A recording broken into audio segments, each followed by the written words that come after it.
Bonjour à tous. Bonjour à tous. Bonjour, Bonjour. bonjour à tous. Bienvenue dans notre séminaire, webinaire sur les rouages des crédits conso. Vous êtes connectés, donc on est très content. On vous remercie de votre présence. Je suis Claire Fromentin, je suis la directrice de l'association des assurés d'April et j'ai le plaisir d'accueillir aujourd'hui avec moi Mathilde Desmaris. Bonjour Mathilde, Bonjour à tous. qui est... Bonjour Pauline. Bonjour Claire, bonjour à tous. Alors, quelques mots d'abord, peut-être d'introduction sur notre association. Euh, Nous sommes une association donc d'assurés. Vous avez reçu l'invitation parce que vous êtes devenu membre de l'association en contractant votre votre contrat santé. Et c'est comme ça que vous êtes devenu membre de l'association. Nous vous proposons différents types de soutien en plus de vos garanties et notamment un soutien qui s'appelle SOS Budget qui vous aide dans vos difficultés financières. Et le cycle de webinaire que nous vous proposons fait partie de ce soutien. Il est en partenariat avec la Fondation Crésus. Alors, ce soutien est accessible à tous les adhérents. Donc, si vous connectez, vous avez accès à ce soutien. Nous verrons qu'il est aussi gratuit et Pauline en dira plus pendant le webinaire. Et vous trouverez bien sûr tous les détails sur notre site à la rubrique Vous soutenir. Alors, pour que vous soyez confortable dans le webinaire, nous sommes ensemble jusqu'à 13h45. Le webinaire est enregistré, mais vos coordonnées n'apparaissent pas. Le replay et la présentation vous seront envoyés par mail dans quelques jours dès qu'ils seront prêts. Et vous aurez donc aussi la présentation avec vous pour prendre le temps peut-être de revoir quelques points. Alors, cette conférence, elle est en format webinaire. Ça veut dire que vous ne pouvez pas prendre la parole directement, mais vous pouvez inscrire des questions dans ce que vous voyez en bas de votre écran normalement à la rubrique Q et R, questions et réponses. Vous pouvez poser vos questions et Mathilde les transmettra petit à petit pour pouvoir animer la discussion. Elle vous pourra aussi répondre directement. Bon, maintenant que vous êtes bien installés, revenons à notre thématique du jour. Alors, vous savez qu'on est toujours très sollicité sur les crédits pour souscrire notamment des crédits à la consommation, pour équiper la maison, acheter une voiture, etc. Et on a l'impression que le processus est plutôt simple. Or, en fait, le fonctionnement d'un crédit est plutôt complexe. Et Madame Dujardin travaille depuis plusieurs années pour la Fondation Crésus et connaît très bien le fonctionnement de tous ces crédits. Et nous allons donc passer quelques minutes ensemble pour découvrir leurs rouages et mieux les maîtriser. Je vous passe la parole, Pauline. Merci beaucoup Claire. Donc bonjour à tous. Effectivement, aujourd'hui on va parler des crédits. Vous verrez que je vais vous présenter un petit peu l'association Crésus. Nous on travaille dans le surendettement depuis 1992. Et vous verrez que l'idée n'est pas du tout de dire le crédit, il faut pas l'utiliser. C'est vraiment pas l'idée. Aujourd'hui, dans la société dans laquelle on vit, on peut pas trop s'en passer, mais ce qui est important, c'est d'être bien informé, de savoir dans quoi on s'engage. Donc du coup, Crésus, donc nous, on est une association reconnue d'utilité publique créée en 1992 en Alsace. C'est une fédération qui accompagne et qui est composée de 30 associations locales sur le terrain qui vont accompagner des personnes en difficulté financière et d'une plateforme d'entraide et d'accompagnement budgétaire, donc une plateforme téléphonique qui est à Strasbourg, qui est portée par la Fondation Crésus depuis 2008. Les principales missions de Crésus, de manière générale, ça va être de prévenir le surendettement et l'exclusion financière via un accompagnement budgétaire et aider les personnes en fait à faire face aux difficultés financières.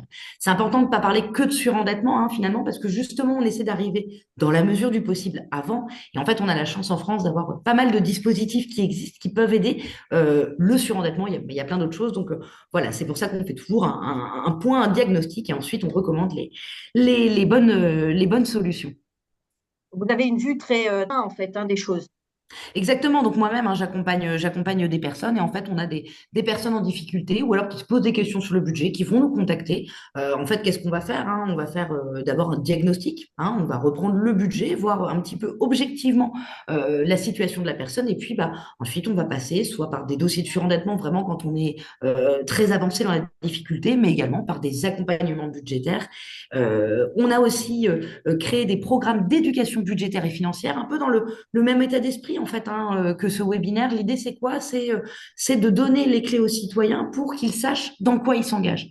Voilà. Euh, Et donc, euh, l'idée, c'est que ce soutien-là et toute cette expérience, vous la mettez donc à la disposition de nos adhérents de façon gratuite grâce à notre soutien, voilà, SOS Budget. On verra les modalités de contact à la fin. Et c'est toute cette expérience-là et cette connaissance que vous avez de terrain, du fonctionnement. Et je reprécise, mais c'est évident, mais c'est important pour les adhérents, c'est en toute confidentialité. C'est-à-dire que Exactement. les informations qu'ils vous transmettent à vous, nous ne les avons pas, ni nous, ni l'Association des assurés, ni April. C'est bien des informations que vous conservez, vous, pour l'étude du dossier et le travail sur le cas. Mais voilà, c'est complètement cloisonné, en fait, hein, on est bien Tout à d'accord. fait, c'est une des clés d'ailleurs, et nous on se pose vraiment en tiers de confiance, en fait, tiers de confiance vis-à-vis du bénéficiaire, hein. Quand quelqu'un est accompagné par nous, on va parler du bénéficiaire et vis-à-vis de nos partenaires. Très important. Ok, alors rentrons un peu dans le vif du sujet, du coup. Qu'est-ce que le Exactement. crédit, finalement? Ce n'est pas si simple que ça à définir. Et alors, n'hésitez pas à poser vos questions, hein. Je vois que les auditeurs sont un petit peu timides. Donc, c'est la rubrique Q&R, questions et réponses, qui vous permet de poser des questions. Alors, la définition d'un crédit, donc. Alors, un crédit, c'est quoi? C'est un emprunt, c'est une dette qui doit être remboursée en fait, hein. C'est quand on emprunte de l'argent et ce crédit en fait, il va être encadré par le code de la consommation, hein, qui dès lors que ce crédit va être proposé par un prêteur dans le cadre de l'exercice de ses activités commerciales ou professionnelles. On va pas avoir forcément l'application de ce code de la consommation et de la législation sur le crédit dont on va parler aujourd'hui, notamment par exemple sur un prêt entre particuliers. En gros, hein, D'accord. aujourd'hui, quelles sont les institutions qui peuvent proposer un crédit? Les banques, les organismes financiers et, je dirais de manière plus accessoire, les commerçants, hein. Toujours avoir à l'esprit, ça je pense que c'est important de l'avoir. On vous propose, hein, régulièrement des crédits, notamment dans le cadre d'un achat dans un magasin. Souvent, même si on fait le crédit dans tel magasin, ça va être avec un organisme financier derrière. Oui, Euh, c'est-à-dire on ne souscrit pas un crédit chez Darty, on souscrit avec l'organisme de crédit qui travaille avec Darty ou Carrefour, etc. OK. Exactement, et c'est toujours vraiment important, du coup, quand on conclut un crédit dans ce cadre-là, de bien savoir quel est l'organisme financier, bah, pour bien vérifier que sur le compte bancaire, vous voyez les prélèvements passés, par exemple. Ça va pas être écrit d'article, ça va être écrit l'organisme de crédit. Donc, Euh, derrière le côté informel un peu de c'est facile, il suffit de cocher une case, on est d'accord que c'est un vrai engagement, que c'est une dette qui doit être remboursée, et donc c'est voilà, c'est réglementé, etc. Exactement, et en fait, c'est ce qu'on va voir aujourd'hui, hein, finalement, c'est quels sont les droits et les devoirs de l'emprunteur et de l'organisme qui lui prête. Donc, c'est vraiment l'objectif de la formation aujourd'hui, de ce webinaire aujourd'hui. Et je souhaitais d'ores et déjà parler très rapidement de l'application. En fait, le code de la consommation, donc le droit français, il est en grande majorité inspiré par le droit européen. Et je souhaitais dès le départ parler très vite de la directive crédit à la consommation qui est actuellement en cours de transposition et dont je pense vous avez tous entendu parler parce qu'on a entendu en fin d'année dernière, on a appris, enfin, on aurait appris que cette directive interdirait le découvert bancaire. Alors, je souhaitais dès maintenant faire un point par rapport à ça parce que la directive européenne crédit, elle a été mise en place pour la protection des consommateurs, ça c'est important de l'avoir à l'esprit, et elle ne prévoit pas du tout une interdiction du découvert bancaire, mais en fait bah, que la banque vérifie. Après, selon les montants, ça va dépendre bah, que la personne a bien la solvabilité pour avoir un découvert. Finalement, aujourd'hui, on va pas avoir un changement complètement révolutionnaire du découvert ou même du crédit à la consommation avec cette directive qui sera applicable dans notre droit français le 20 novembre 2026. D'accord, on a encore un peu de temps pour voir venir. Exactement. Alors, on va essayer de passer. Donc, ça, c'était la définition générale du crédit. Mais il se trouve qu'il y a plusieurs types de crédits. Il faut vraiment faire attention. C'est vraiment important de comprendre les différents types. Donc là, on va rentrer un peu dans le détail technique. Mais alors, vous inquiétez pas, on pourra envoyer les slides voilà, pour que chacun ait le temps après de re-regarder. Et donc, le premier, les trois types de crédits, on avait dit donc crédit amortissable. Exactement, crédit. Et puis des autres produits proches du crédit consommation qui ne sont pas forcément, en tout cas pas forcément maintenant, soumis à toute la législation sur le crédit, mais c'est important d'en parler parce que c'est des outils qui sont de plus en plus utilisés, des produits qui sont de plus en plus proposés, et notamment les paiements fractionnés, les mini-crédits et la location avec option d'achat. Très bien. Le crédit amortissable qui est le plus simple en quelque sorte, hein. C'est ce C'est que j'allais dire, Claire, ah, c'est-à-dire c'est le plus simple. le plus simple. Voilà.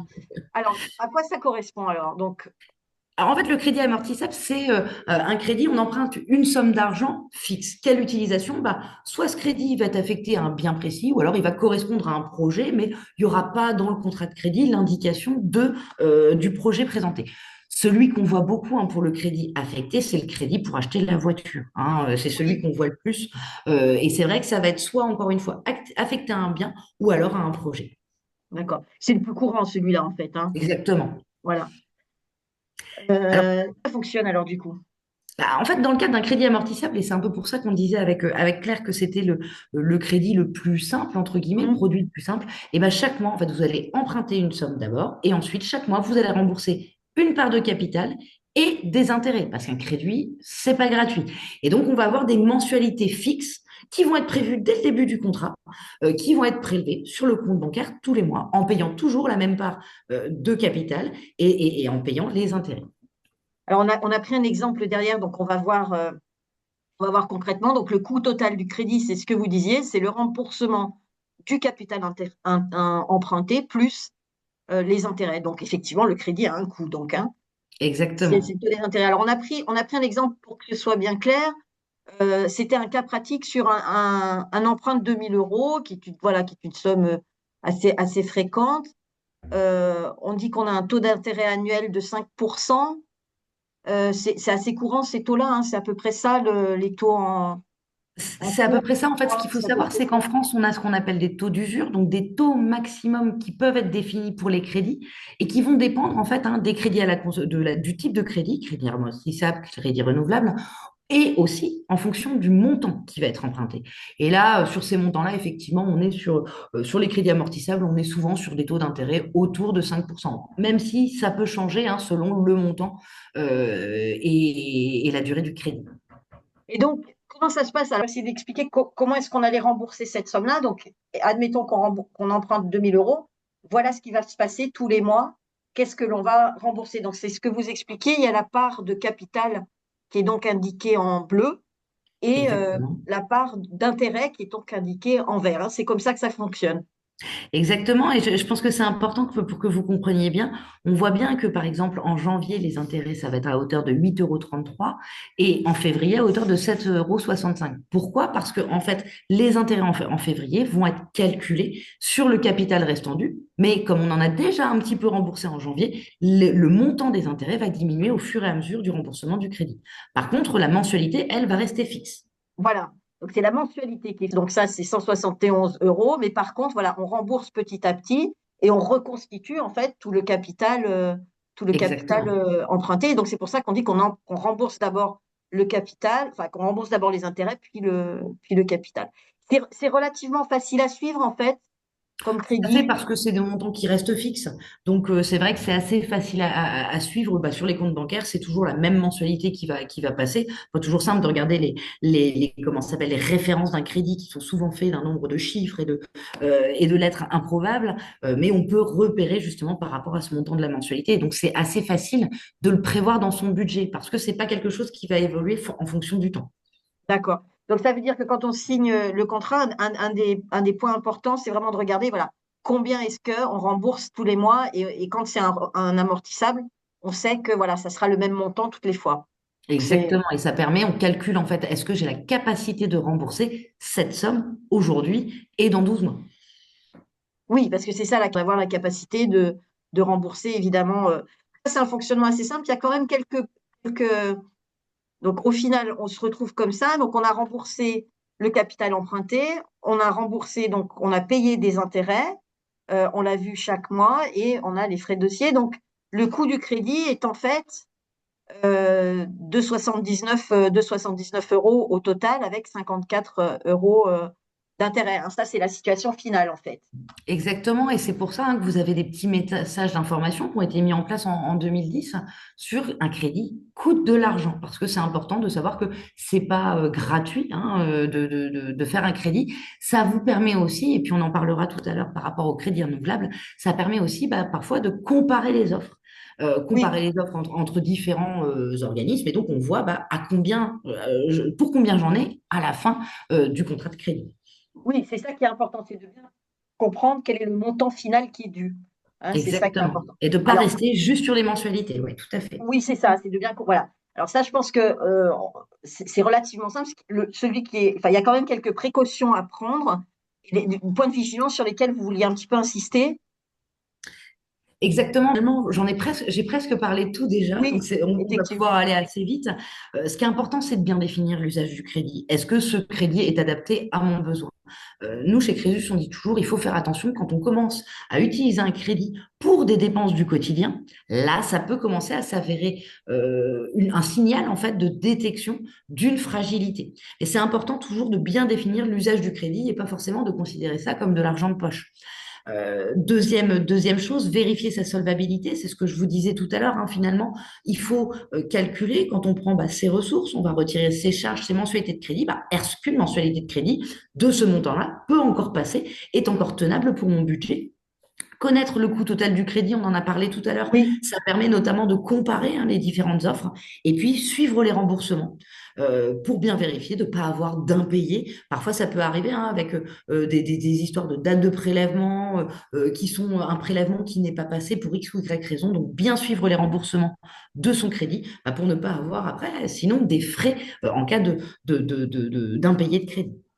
Et ça peut aller assez vite, hein, donc il faut être quand même vigilant. Exactement. Les frais d'impayé. OK. Donc ça, c'est, on va dire, le crédit le plus courant et peut-être le plus simple à gérer avec des mensualités régulières. Il faut faire attention Exactement. au montant total à la fin payé qui permet d'avoir une idée du coût du crédit. Celui qui est plus compliqué, c'est le crédit renouvelable. Alors c'est Alors, c'est celui-là où on s'est un peu arraché les cheveux pour l'expliquer, mais j'espère qu'on va y arriver. Alors le crédit renouvelable, c'est plus compliqué en fait. Et en fait, ce que vous allez voir au départ, c'est que c'est celui qui va être présenté finalement comme s'il était le plus facile. Oui, Euh, oui, alors, le crédit renouvelable, qu'est-ce que c'est? Quelle utilisation? Alors, nous, chez Crésus, on n'est pas, ce que je vous le disais au début, on n'est pas contre le crédit. Par contre, on dit il n'y a pas de mauvais produit, il n'y a pas de mauvais crédit. Par contre, il y a des mauvaises utilisations. Et donc, pour le crédit renouvelable, ça peut quand même donner un coup de main, et notamment, et nous, on va plutôt le conseiller pour des dépenses de moins de 1 000 euros. Hein. d'accord. Euh, donc ça, c'est en termes d'utilisation. Après, je pense qu'il faut voir un petit peu quel est le fonctionnement de ce crédit renouvelable. Je veux bien que vous passiez avec Très bien, suivre le voilà. fonctionnement, voilà. En fait, l'idée du crédit renouvelable, et c'est là où il peut être un peu piégeux, c'est que on a à disposition une réserve d'argent qui va se renouveler à chaque dépense. Donc, c'est une somme qui est accessible librement et qui peut parfois faire oublier qu'un crédit, comme je vous le disais tout à l'heure, n'est pas gratuit. Et donc, c'est tout, ça peut être alléchant, se dire, ah finalement, j'ai tant de côté, comme si c'était de l'épargne, alors que, en fait, encore une fois, c'est un crédit renouvelable qui coûte de l'argent. Oui, et donc c'est ça le fait, ce n'est pas fixe. Du coup, le montant des mensualités change en fait. Et non, effectivement, il va dépendre en fait du montant de la réserve qui est utilisée. Imaginons, on ouvre un crédit renouvelable à hauteur de 4 000 euros, on utilise 1 000 euros, et puis finalement, on va réutiliser, et forcément, on doit plus d'argent. Et C'est donc, ça. c'est pour ça que les mensualités vont changer en fonction de la réserve utilisée. Alors on va se pencher là-dedans. Donc effectivement, c'est présenté comme le crédit le plus simple, comme quelque chose qui se renouvelle. Et ça, c'est l'exemple d'un schéma que l'on a trouvé sur un site internet d'un organisme de crédit qui présentait le crédit renouvelable comme quelque chose de très simple. Et vous vouliez commenter ce schéma parce qu'il reflète pas tout à fait la réalité tout de même. Je dirais qu'il est trompeur. Il est trompeur Hum, par sa simplicité, justement. Finalement, quand on regarde le fonctionnement du crédit renouvelable, c'est génial parce qu'on a une réserve d'argent, on peut en dépenser une partie, on va en re-rembourser, et puis ça veut dire que la réserve va se reconstituer, donc on va pouvoir réemprunter. Et donc, quand on regarde ce système, en fait, on a l'impression, un, que c'est simple, et deux, que c'est vachement avantageux et très pratique. Et en fait, ce schéma, il ne présente pas les potentielles complexités hum. du crédit renouvelable et notamment le fait, contrairement au crédit amortissable, que un crédit renouvelable, on ne va pas forcément toujours payer la même chose. Voilà. Et donc l'idée, c'est que là, en fait, on ne voit pas le coût du crédit sur ce schéma, en fait. Exactement. On ne voit pas le coût On du crédit. squeeze complètement les taux d'intérêt finalement. C'est ça. Et donc, on a l'impression de quelque chose, comme vous disiez, qui se renouvelle éternellement. Alors, pour être très concret et savoir lire, en fait, les documents que vous recevez lorsque vous souscrivez un contrat, un crédit renouvelable, on a pris un exemple tout à fait précis. Donc, je vous laisse le décrire un petit peu, comme ça, on se plonge dans le rouage. Exactement. Et ça, c'est un exemple, je trouve que rien que sur la forme, on voit que bah, la slide d'avant, c'était très simple. Et là, quand on voit toutes les inscriptions, bah, c'est pas si simple, hein. Oui. Donc, en fait, ça, c'est un exemple de relevé de crédit renouvelable. Donc là, vous trouvez toujours toutes les informations sur ce relevé, mais qui sont bah, un petit peu partout finalement. Et là, on va s'arrêter un petit peu à gauche. Donc, vous voyez que on a des remboursements qui ont été faits à hauteur de 628 euros. On va nous donner le montant du capital remboursé, qui n'est que de 162 euros hein, sur 628 euros, et les intérêts qui vont se monter à 309 euros. Donc là, on voit vraiment l'importance, parce que les crédits renouvelables, en plus, en général, on est sur des produits qui sont assez chers, même s'il y a des taux d'usure hein, qui permettent de limiter hein, ces intérêts.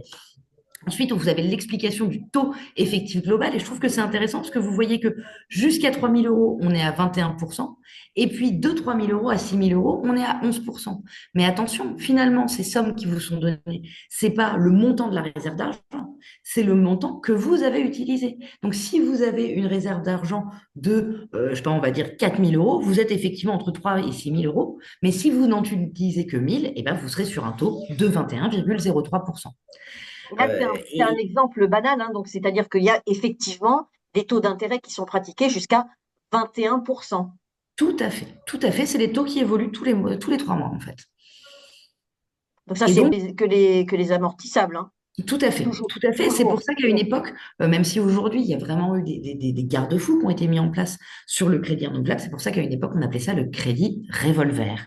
Oui. Et donc en 2010, on a eu la loi Lagarde qui est venue bah, restreindre, en tout cas rendre plus responsable la distribution du crédit, mais on en parlera un petit peu après. Donc du coup là, on est sur un cas. Donc rappel du montant de votre. Alors j'ai enlevé parce que c'était la référence de l'entreprise, mais donc c'est le montant du crédit qu'on a de À l'enveloppe en fait, c'est disposition 4 000 finalement. euros. Voilà, de la Tout à fait. réserve, de la fameuse réserve d'argent. Donc c'est 4 000 euros et en fait, moi j'en ai utilisé que 2 400, hein, 2 479, Exactement. c'est ça. Et en fait, j'ai toujours pas tout remboursé en fait. Et non, parce que on vous dit bien, d'ailleurs, il vous reste 54 mensualités à payer à aujourd'hui avec cette utilisation à hauteur de 80 euros par mois. Alors, on a essayé de faire un petit schéma. Et oui, et on regardait en bas de la page, on voit aussi la mensualité de 80 euros, mais 80 euros, mais qui peut évoluer. Donc, on va voir. On a essayé de faire un schéma reprenant le schéma précédent, un peu plus détaillé. Alors, vous affolez pas sur la partie gauche des calculs. On va pas reprendre ça en détail, mais vous l'aurez dans la présentation. Et là, on a essayé de reprendre donc la réalité de ce qui se passe. Vous pouvez peut-être réexpliquer comment est-ce que fonctionne réellement cette réserve en fait. Et c'est les chiffres qui sont issus de ce qu'on avait à l'instant sur le papier. Exactement, là on voit, hein, donc dans cet exemple, effectivement, on ne va pas reprendre chaque chiffre, mais on Non, voit bien que pour un montant utilisé de 2 479 euros, déjà avec des mensualités à hauteur de 80 euros, on va rembourser que 22 euros de capital, ce qui fait que comme le capital ne va pas diminuer, les intérêts vont s'appliquer, donc faire des petits, hein, comme, enfin pas pour nous, mais oui. comme on peut dire, qu'à aujourd'hui il reste 54 mensualités, mais qu'il est effectivement possible, toujours possible de reprendre, parce que on le voit sur la droite, bah, la réserve, elle se reconstitue au fur et à mesure des paiements. C'est vraiment pour ça qu'on appelle ça un crédit renouvelable. Ce qui est Oui. intéressant, je trouve, et on en parlait tout à l'heure pour le crédit amortissable, eh bien, c'est de regarder que pour un montant emprunté de 2 479 euros, on en a pour 5 002 euros remboursés avec le jeu des intérêts. Et c'est là, c'est pour ça que je vous disais tout à l'heure, toujours faire très attention au coût total du crédit quand on compare un crédit renouvelable et un crédit amortissable. Et on est bien d'accord que là, c'est le montant sur cette enveloppe de 4 000, le montant emprunté serait finalement juste de 2 479, et c'est ça qui enclencherait un remboursement total de plus de 5 000 euros, c'est-à-dire presque le Exactement, double, hein, en fait. exactement. Enfin, plus du double. Alors, il faut quand même prendre en compte que dans cet exemple-là, on avait une assurance sur le Oui, crédit à la oui, consommation, ce qui n'est pas obligatoire en termes de crédit à la consommation, et ce c'est qui vrai. souvent est assez onéreux. Et en plus, donc là, le remboursement, on était parti de l'idée que c'est un remboursement fixe, de mensualité fixe, mais si je réutilise la réserve d'argent, eh bien, on est reparti pour un tour et les mensualités vont évoluer. Et c'est ce que Et vous donc, disiez, c'est vrai Claire, que c'est c'est la grande compliqué. difficulté. Et c'est C'est ça la grande compliqué. difficulté, c'est que autant le crédit renouvelable, le amortissable, vous pouvez le retrouver tous les mois sur votre compte bancaire, autant la mensualité d'un crédit renouvelable, si vous prenez dans la réserve d'argent, bah, en fait, vous ne retrouverez plus le montant qui passait le mois d'avant, quoi. Donc c'est vrai que là, il faut faire très attention aux références du crédit et c'est beaucoup plus compliqué à gérer. D'expérience, Mathilde, puisque tu analyses souvent des dossiers d'adhérence, c'est souvent compliqué hein, pour les adhérents à suivre, en particulier quand il y a plusieurs crédits. Oui, tout à fait, parce qu'il n'y a pas de durée de temps aussi. Donc voilà, c'est compliqué pour eux. Ils savent plus depuis quand ils l'ont, quand est-ce qu'ils se terminent, qu'est-ce qu'ils remboursent. C'est vrai que c'est très compliqué.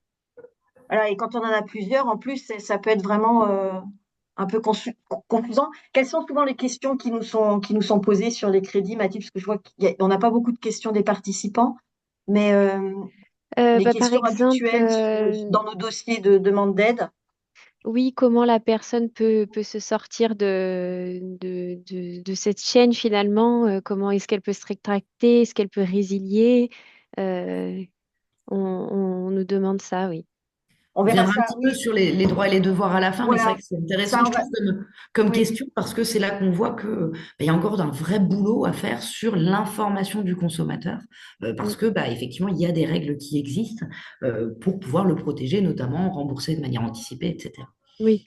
Et si je suis dans une situation où j'ai contracté un crédit renouvelable sans vraiment réaliser l'ampleur de la chose, je me souviens plus très bien de effectivement combien j'ai emprunté de la réserve. La première chose à faire, c'est d'essayer de remettre ces chiffres à plat, en fait, hein, c'est de savoir combien est-ce qu'on a effectivement emprunté, combien est-ce qu'on doit, en essayant de regarder les documents qui sont envoyés par les organismes de crédit, c'est ça?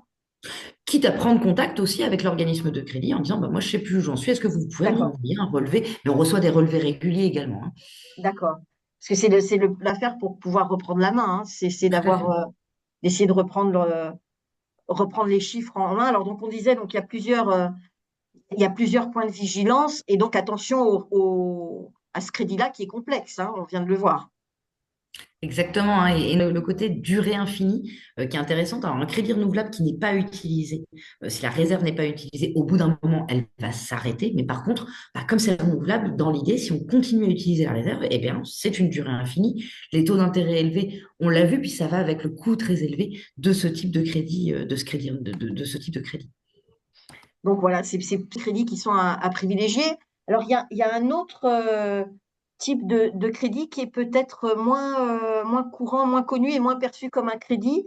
C'est la location avec option d'achat. Tout à fait. Alors ça, c'est un produit qu'on trouve en alternative au crédit à la consommation pour les véhicules. Même si ça se développe sur quasiment tout, vous avez des LOA sur les ordinateurs, sur les téléphones portables. Et donc, le concept de ce produit qui est soumis en partie à la législation du crédit, et qui le sera d'ailleurs de manière complète à partir du 20 novembre 2026, eh bien, le principe, c'est que pendant toute une période, on va louer, on a un contrat de C'est ça. location, c'est-à-dire qu'on n'est pas propriétaire du bien, et à la fin de cette période, on va nous laisser la possibilité d'acheter le bien, donc d'acquérir la propriété de ce bien.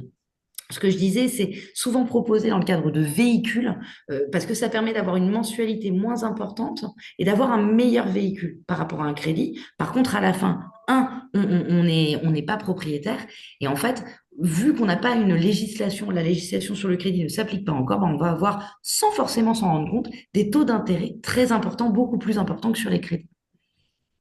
D'accord. Et en fait, l'idée, c'est qu'on n'est pas, à la fin, on n'est pas propriétaire du véhicule, en fait. C'est ça qui est troublant Exactement, pas c'est la obligatoirement. différence En fait, avec le crédit. exactement, on a la possibilité, à la fin de la période de location, d'acquérir et de devenir propriétaire du bien. Mais il faut faire attention, et c'est pour ça que c'est important pour nous d'en parler aujourd'hui. C'est que quand on n'achète pas le bien, il va falloir restituer ce bien. Et il vaut mieux qu'il soit en parfait état parce que il va être revendu. Et derrière, on va nous demander s'il y a la moindre rayure, potentiellement, on va nous demander des indemnités suite à ça. Donc, le bien, il doit vraiment être entretenu parfaitement. Dans les points de vigilance, c'est vrai que, comme je vous le disais, c'est un peu compliqué de comparer les produits entre un crédit et une LOA. Pourquoi? Parce que, en fait, on va pas avoir les mêmes informations obligatoires précontractuelles. Et donc, c'est difficile d'établir le coût total de l'opération, même si ça peut être tout à fait charmant et tentant. D'accord. Donc, à la fin, on n'est pas propriétaire du véhicule, hein. C'est bien ce qu'il faut.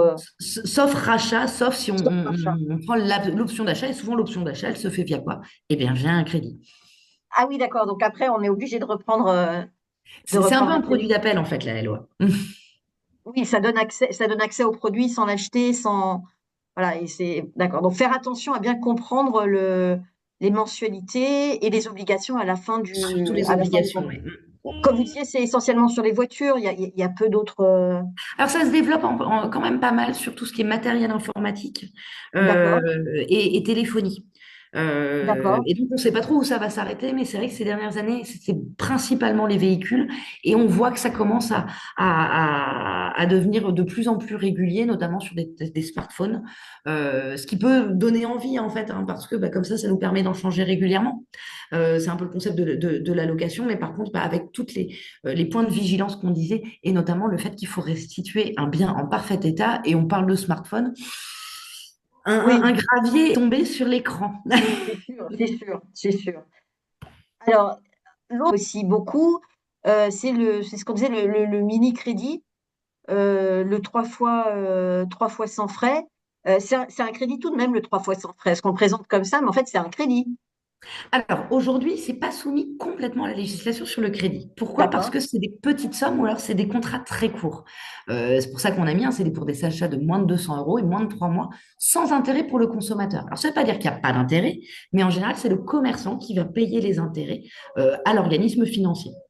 Alors, c'est un produit qui peut être très intéressant. Déjà, pour dépanner, ça peut être aussi bah, pour permettre de gérer l'achat, par exemple, d'électroménagers, peut-être un peu cher, qu'on on peut pas sortir la somme d'un coup et qui va être intéressant parce que même, alors, faut pas être sur des sommes très importantes, mais même si comment ça s'appelle, on pourrait faire un crédit renouvelable, bah, je vous l'ai dit, il n'y a pas d'intérêt pour le consommateur. Donc, c'est quelque chose qui peut être intéressant, mais qui peut être dangereux comme tout crédit, comme toute somme d'argent qu'on emprunte. Et voilà, donc je précise quand même qu'aujourd'hui, on a une exclusion de la législation du crédit, mais qu'au 20 novembre 2026, par le jeu de la nouvelle directive dont on a déjà parlé, les mini-crédits et les paiements en 3 fois sans frais vont être soumis à la législation, même si ce sera une législation je dirais, plus souple que sur un crédit avec des montants plus importants ou une durée plus importante. d'accord. Donc là, la difficulté, oui, la difficulté, c'était de dire, il faut pas les cumuler en fait. Hein, c'est ça, parce qu'après on perd le fil de ce que l'on a dépensé en fait. C'est ça. Exactement. Et contrairement à ce que je vous disais pour les crédits renouvelables tout à l'heure, en fait, sur les paiements fractionnés et les mini-crédits, ce qui est compliqué, c'est qu'on ne va pas avoir le nom du magasin où on a acheté. Et donc, on va se retrouver potentiellement, si on en prend plusieurs, avec plusieurs fois le même organisme qui fait l'intermédiaire finalement, sans savoir bah, ce qu'on a acheté avec ça. Et moi, je l'ai vu avec certains bénéficiaires, j'en ai discuté avec eux en disant, mais ça, c'est quoi? Alors ça, honnêtement, je ne sais pas. Donc, il faut faire attention à ne pas les cumuler parce que c'est une tentation quelque part, parce qu'on est souvent sur des mensualités très, très petites. Donc, on se dit, oh, bah, ça va passer. Mais c'est potentiellement là qu'on n'arrive plus à suivre aussi, bah, ça va passer, en fait, hein, dans son budget. Oui, il faut suivre quoi. Donc voilà, faire attention de pas l'utiliser trop souvent, mais effectivement, ça peut dépanner ce qu'on disait pour la trésorerie en fait. C'est ça, pour pouvoir. Exactement. C'est un petit dépannage de trésorerie. Alors maintenant qu'on a fait le point sur les crédits, on va essayer de voir un petit peu quels sont nos droits et comme tu disais Mathilde, savoir comment éventuellement se sortir d'un crédit et surtout au départ, quelles sont les précautions à prendre quand on souscrit en Oui, fait on a un une crédit. question de Marianne, effectivement, Oui. à ce sujet, voilà, qui a un crédit renouvelable mais qui ne veut plus l'utiliser. Donc, comment elle peut faire? Alors, elle peut demander, alors, je vais répondre à la question en Oui, même temps que je présente, hein. allons-y. Alors, on va peut-être commencer par avant la conclusion du crédit. Donc, si Oui, c'était si votre adhérente n'avait pas encore conclu le crédit, alors c'est important. On a la chance en France d'avoir une législation assez protectrice et donc d'avoir les organismes financiers ont des obligations d'information. Et donc là, vous allez retrouver sur toute la documentation les caractéristiques du crédit, c'est-à-dire tout ce dont on a parlé aujourd'hui, le taux, la durée, le montant de la mensualité et surtout le coût total qui peut vous permettre de comparer deux produits différents. Chaque organisme financier est également obligé de vérifier, d'évaluer la solvabilité du débiteur. Donc, elle va vérifier le taux d'endettement du débiteur. Est-ce que cette mensualité va passer tous les mois? Et puis, elle va consulter le FICP, le fichier des incidents de paiement de crédit, qui recense en fait les personnes qui ont plus de 2 impayés sur au crédit. L'idée, c'est on ne va pas prêter à quelqu'un qui est déjà en impayé sur un crédit. Et puis enfin, alors avant de parler de résiliation, on va parler de rétractation. Les consommateurs, quand ils contractent un crédit, ont un droit de rétractation de 14 jours calendaires, sauf s'ils ont renoncé à ce délai pour pouvoir recevoir les fonds immédiats. Ce qu'on fait régulièrement quand on fait ce type de crédit. Et vous disiez notamment qu'il y avait la question d'un achat dans les foires, non? Il n'y avait pas une exception? Pardon, Euh, j'ai pas entendu. Vous parliez aussi d'une exception dans les foires, dans les achats. Alors, quand on fait des achats en magasin, en fait, ça c'est important. Dès qu'on fait un achat de plus de 1000 euros, enfin qu'on demande un crédit pour un achat de plus de 1000 euros, en fait, l'organisme et donc le magasin est obligé de toujours proposer un crédit renouvelable et un crédit amortissable. Et donc, ça D'accord. permet justement de comparer notamment le coût total du crédit. Et je vous invite, hein, quand vous allez dans un magasin, la prochaine fois, dans un magasin d'aménagement ou d'ameublement, regardez sur les étiquettes, vous verrez déjà le prix affiché et puis le prix global si on l'achète à crédit, notamment renouvelable. D'accord. Donc, parce que c'est quand même assez compliqué. Ça va vite en général quand on signe ça. On est un peu pressé. En général, on nous donne beaucoup de chiffres à la fois. C'est pas forcément évident de suivre tous ces éléments, mais faut pas hésiter à insister jusqu'à ce que ce soit clair, quoi, en fait, hein. Quel Et est le puis bah, taux, quelle est peut-être la durée, le montant des mensualités et le coût total. Et on ne peut pas conclure ça en 2 secondes. Il faut quand même un peu de temps pour bien noter et bien comprendre dans quoi on s'engage. Et d'où l'importance de ce droit de rétractation qui permet à l'emprunteur, du coup, de réfléchir à est-ce Mm. que finalement c'est une bonne solution ou pas. Et donc l'importance à faire attention quand on renonce au délai de 14 jours pour versement immédiat des fonds. D'accord. Mais vous disiez, je crois que dans les salons, non, ou dans les foires, quand on fait des achats, il n'y avait pas quelque chose de spécifique sur ça et on n'avait Bah, pas c'est le fait de toujours proposer l'alternative entre un crédit l'alternative entre les deux. D'accord. amortissable et renouvelable. OK.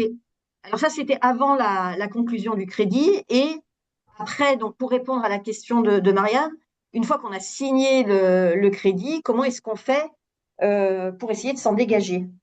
Eh bien, tout à fait, la loi impose à tous les organismes de mettre en place la possibilité de rembourser de manière anticipée un crédit renouvelable ou amortissable. Là, on revient vraiment sur le même. Ce qui est important de savoir, c'est que ce remboursement anticipé, il va potentiellement générer des indemnités de remboursement anticipé, en fait, pour compenser la perte des intérêts qui ne seront pas payés parce que le crédit est complètement remboursé.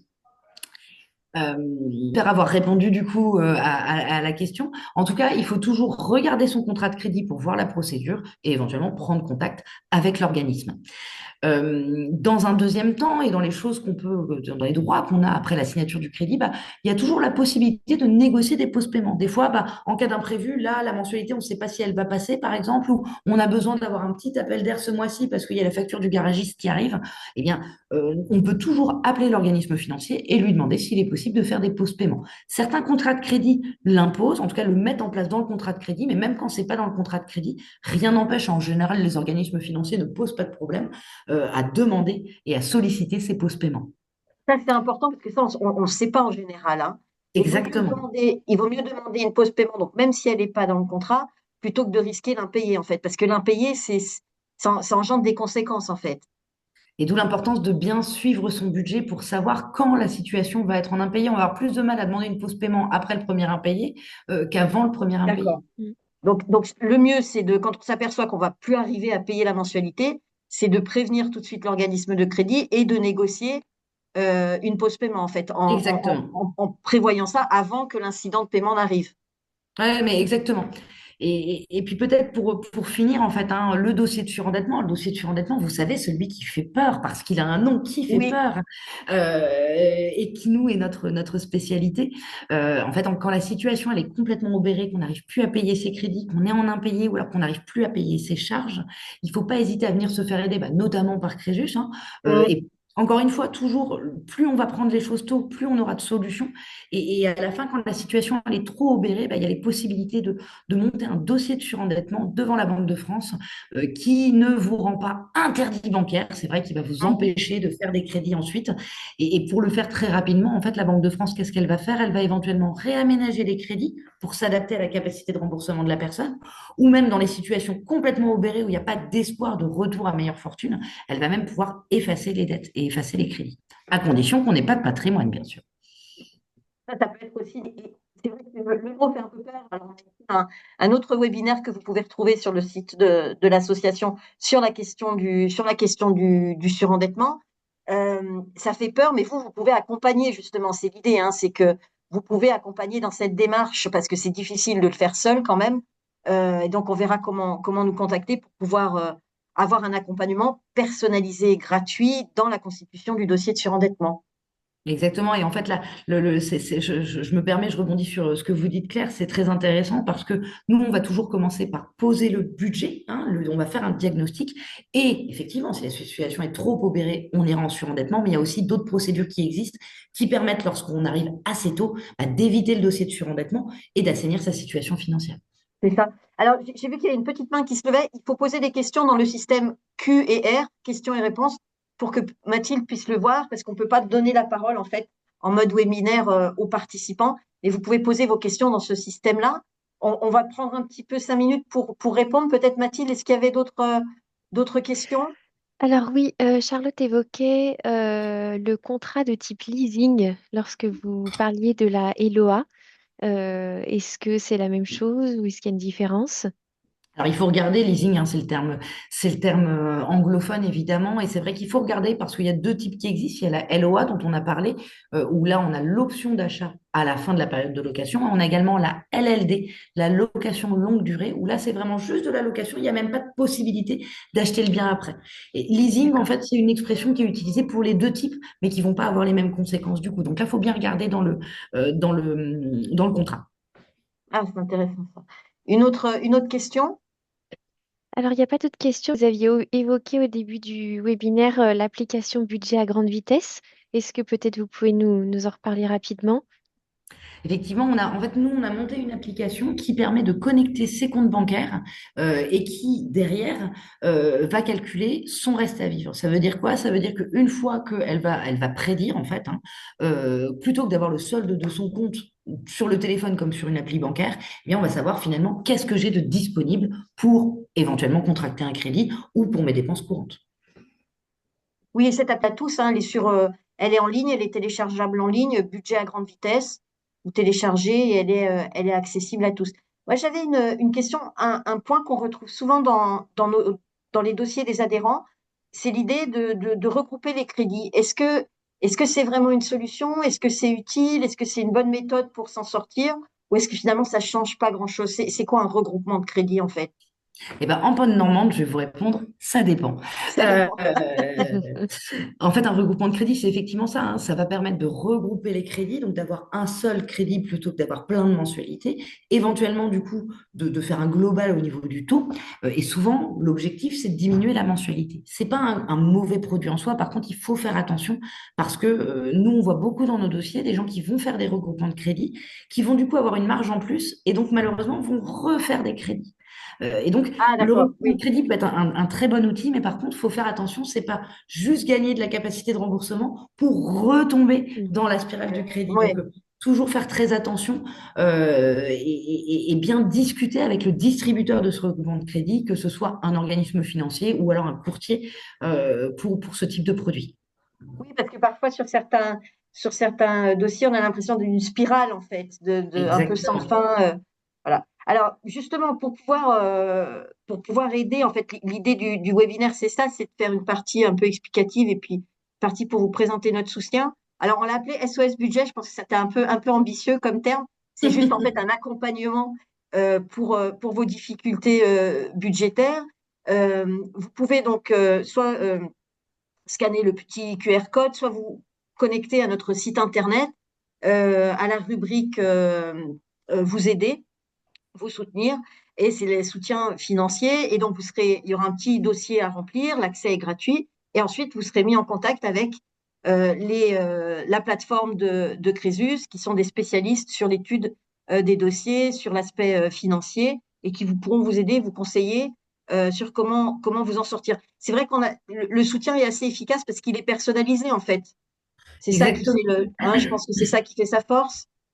Exactement, vous verrez que nous, quand on intervient, on a un traitement qui est très comptable, hein, finalement, mais ce qui permet du coup de se débarrasser un petit peu de toute la honte éventuellement qu'on peut Oui, ressentir, les difficultés qu'on a à parler de ces problèmes. On le fait également par téléphone, ce qui permet aussi peut-être de parler un peu plus librement.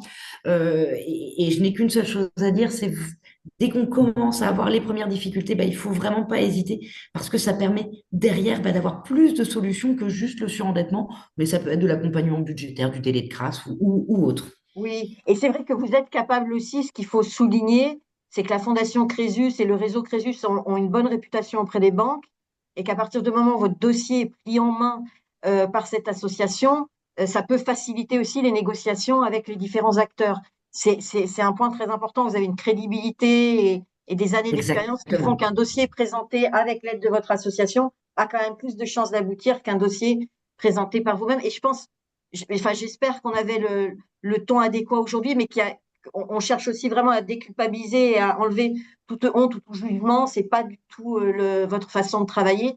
Si vous êtes vraiment dans l'écoute et la recherche de solutions en toute confidentialité, sans que April soit prévenu du résultat, je pense que c'est vraiment, vraiment important. Et on a vu des solutions se rétablir, vraiment des gens retrouver une stabilité financière à travers Exactement. ces Vous conseils. l'avez, vous l'avez très bien dit, Claire. Moi, souvent, quand on commence des entretiens avec des bénéficiaires, j'ai déjà entendu des bénéficiaires me dire c'est de ma faute. Et en fait, souvent, je leur dis, en fait, moi, je suis pas là pour savoir si c'est de votre faute ou pas. Non Oui, seulement je m'en c'est ça. fiche, mais en plus, c'est relatif. Moi, je suis là pour trouver des solutions et pour aller de l'avant. Tout à fait. Donc, je vous ai connecté si besoin, voilà, sur notre page de notre site internet et on va en terminer là. Les 45 minutes sont déjà passées. Rapidement, j'espère qu'on vous a aidé à y voir un peu plus clair dans la complexité des crédits. Je vous souhaite une bonne continuation en espérant que le webinaire vous a été utile. On a un petit questionnaire à la fin si vous souhaitez répondre et nous donner d'autres idées pour d'autres thématiques futures. Ça serait volontiers. Je vous souhaite une très bonne après-midi à tous et merci de votre attention. À très bientôt. Au revoir. Bonne Merci à journée à vous. tous. Au revoir. Merci, au revoir.